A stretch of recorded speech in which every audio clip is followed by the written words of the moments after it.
Hello, everyone.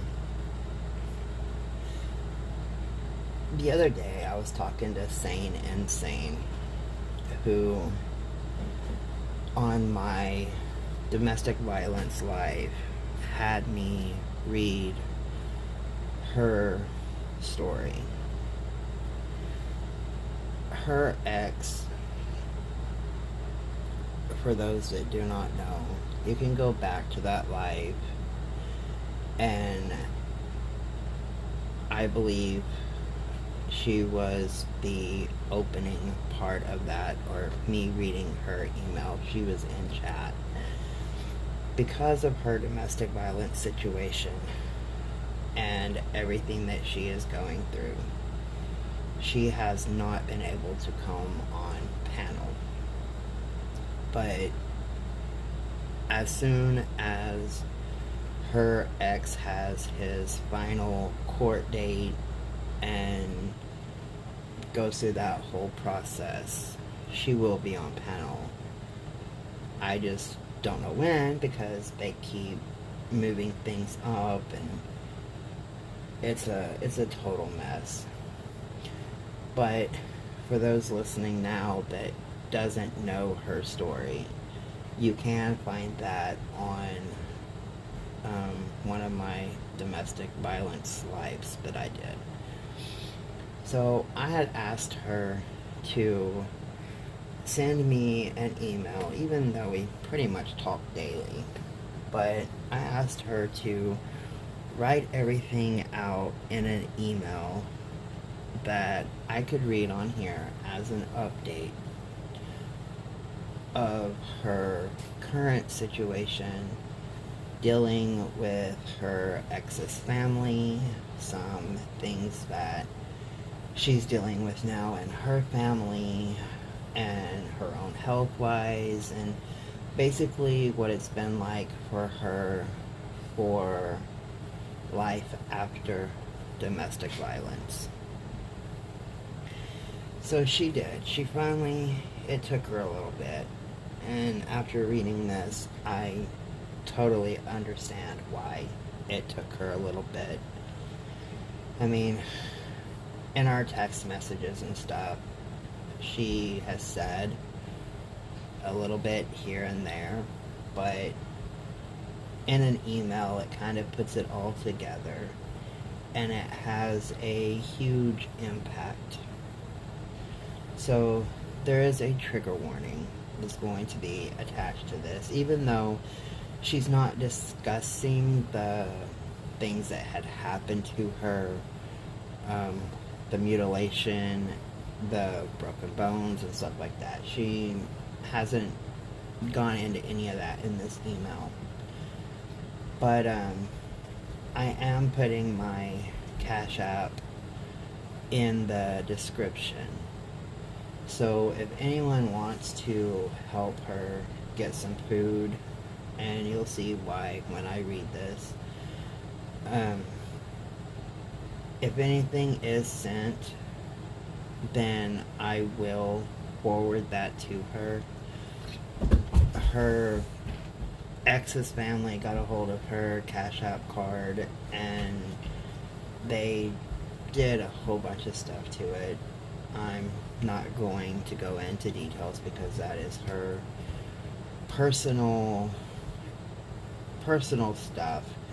But let's just say that when she got paid the last time, she had it sent directly to her Cash App, and that Cash App card got used on a lot of adult sites,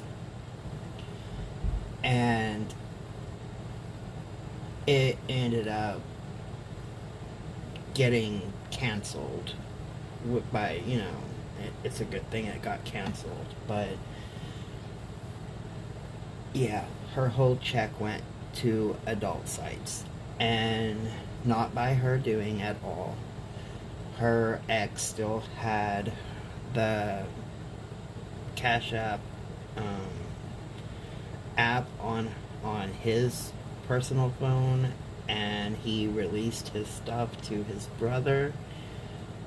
And using the app information, they were able to basically use her whole check for that stuff. But I'm not going into more details about that because she has reported it, and some of the stuff that they had done with that Cash App is highly illegal. And so she canceled the card. She got all the paperwork that is needed for the DA to prosecute. But of course, it's the system, and it's taking a while. So I will read this email, and my Cash App will go in the description. I have gotten a Venmo card that she now has, and I will transfer everything to her if anything is received. But the email says, "Hey Danny, I hope everything is okay. I finally found the words to write like you asked me to do for the update on my situation. Life is just everything but easy at this point. My ex is still in jail, so he has not had any contact with me. His family is still harassing me daily though, and I've not been able to go to work for about 3 weeks now. The last day I was there, everything was great. A coworker had a surprise birthday party and we celebrated it with cake and punch. We threw together some hot dogs in the microwave as a last-minute addition and shared a big bag of Funyuns over some laughs and memories of the couple of years that we had all worked with her. It was great. Having a slice of cake to take home to eat later was the only thing on my mind as I was leaving work for the day. Once I got downstairs and made my way out to my car, my ex's brother was out there waiting on me. He seen the cake and he knocked it out of my hands, told me I didn't need it because I'm already too fat when I was at 127 pounds that day. He pulled my hair and told me that I owed him a favor since he saved me from those calories, and he wanted me to service him in the back seat of my car. I ran in and a coworker walked me back out and then followed me to my house. I was so nervous, I was upset, I couldn't stop crying, and I was so scared to the point that I passed my mirror and screamed because I thought he had broken in. About 4 a.m., he started buzzing my apartment, telling me he was outside and wanted to come in and talk and work things out. I ignored him for a while, but finally told him to stop, that we had nothing to talk about, nor would we ever. He kept going, and I called the security, and they only said he was on the outside of the gate, and there was nothing that they could do because the outside is public. When it was time to go to work again, I drove... Okay, so, I'm sorry. Ahita is a little elephant again. So, when it was time to go to work again, I drove to the gate, and he was still there. I called in and told my boss why I couldn't come, and she said that is fine to call if I needed anything. It's been 3 weeks or so now, and every day he is back out there at the time for me to leave. I have called the police. I've tried to get them to renew the protective order, arrest him for harassment, and they say they have no grounds to do any of it because he did not physically hurt me other than pulling my hair this time.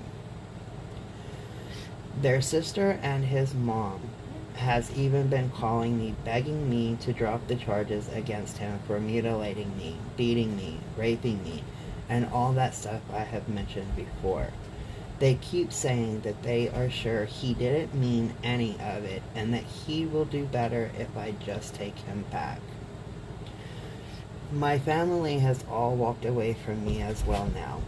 My father fired me from the restaurant he owns that I used to work at as my second job because I did not do enough to keep my marriage intact, even though he still sees me as his son and my marriage was gay in his eyes. That goes against all his reasoning of what marriage should be. But I am a woman, and I was married to a man, so I am straight. My father has forbid my mother to see me. She cannot even bring me food from the restaurant knowing that I am starving and had to be taken to the ER for dehydration. And then my coworker gave me a sandwich after 4 days of eating nothing, trying to save the last half apple and sleeve of crunched up crackers for the last minute when I just couldn't go any longer without. That night, they put me on meds for depression and anxiety, but they just make me sleep. And then they make me want to eat more than I usually would want to eat without them, which makes me realize my fridge and cabinets are empty, and that depresses me even more, causing my anxiety to spike, thinking I'm going to die of starvation. It's a vicious cycle that seems to have no end.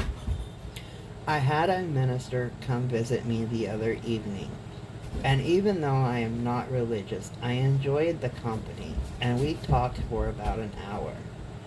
He told me how Jesus will always make ends meet, how Jesus will save me from everything.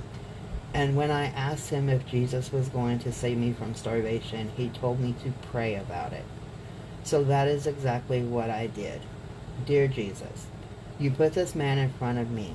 You put him on my life path. And all I ask is that you guide him into helping me find something to eat. Amen.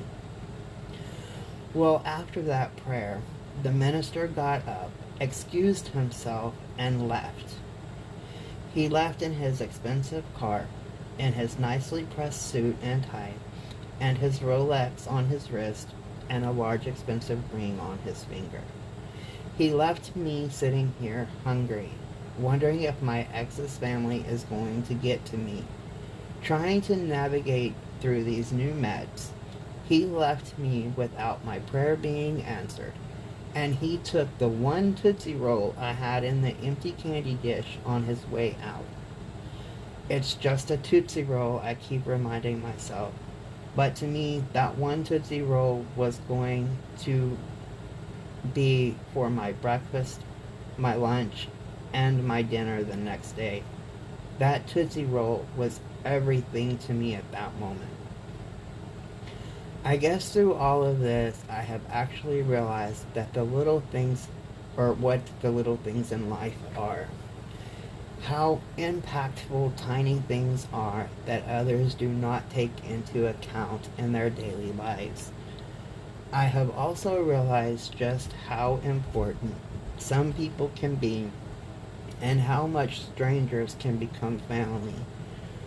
I've known you for a while now, and through you I have met other wonderful people who have adopted me into their families, showing me love and support, and that means the world to me. I will be okay. I am down to 98 pounds now. My clothes are too big on me. My work scrubs slide down when I don't have a ponytail holder tied in a knot around the waist.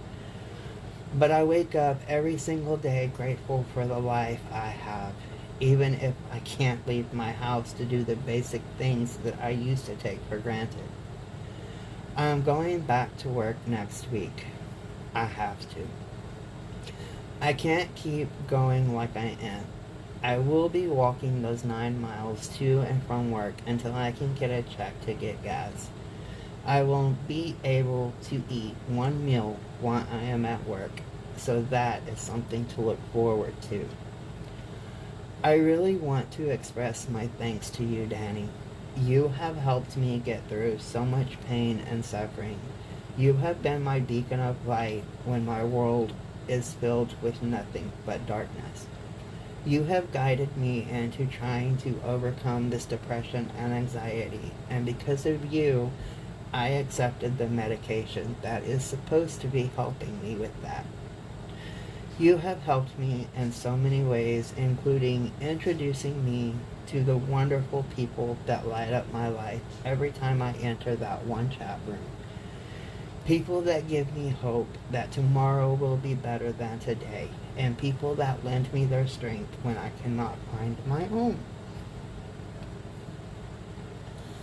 I will be okay. I will get through this. Life after domestic violence doesn't just become great after you walk away from it. There is so many obstacles to overcome for me, and a lot of them is obstacles that I have placed in my own way. Like my mindset, my fears, my anger, my low self-esteem, my anxiety, and the biggest obstacle of all is the fact that I don't feel like I deserve to be helped. Like others are simply wasting their time on me, even though I know they are not. Even though I know I won't let them down by running back to my ex. I will one day become strong enough to say to myself that I am a survivor. I'm just not there yet. But one day I will be. And I have you and so many others to thank for that. You asked me if I could tell someone else one thing that is going through what I have. What would it be? My answer is simple. Just put one leg in front of the other and don't go back no matter how hard it gets. That is the best advice that I was given, and it's the best advice that I could ever give to anyone else. So that was the email from Sane and Nsane. I have read this email like 20 times, trying to prepare myself so that I could read it on a video and not get tears. It didn't work. All that preparing did nothing to prevent tears.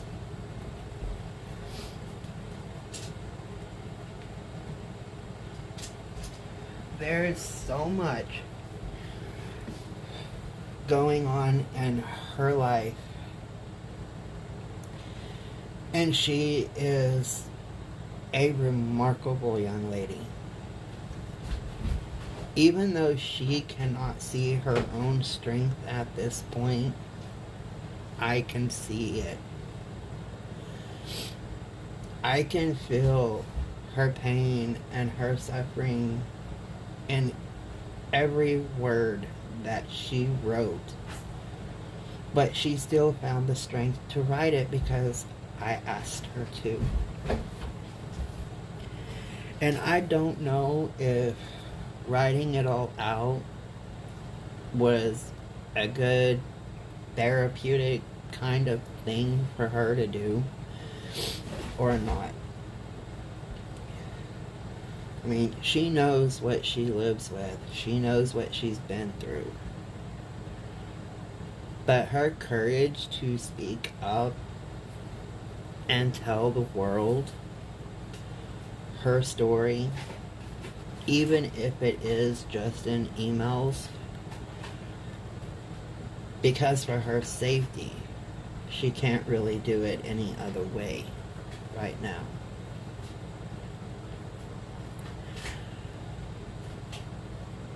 But this girl is a nurse. When she is able to go to work, she saves lives. She helps get other people help in many other ways than just by being a nurse.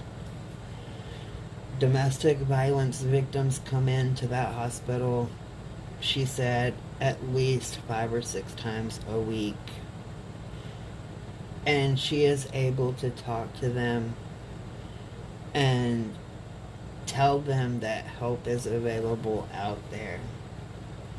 Because of me helping her find resources, getting her apartment set up, helping her find ways of getting the deposits paid, and getting her the furniture and just things that are normal everyday life items.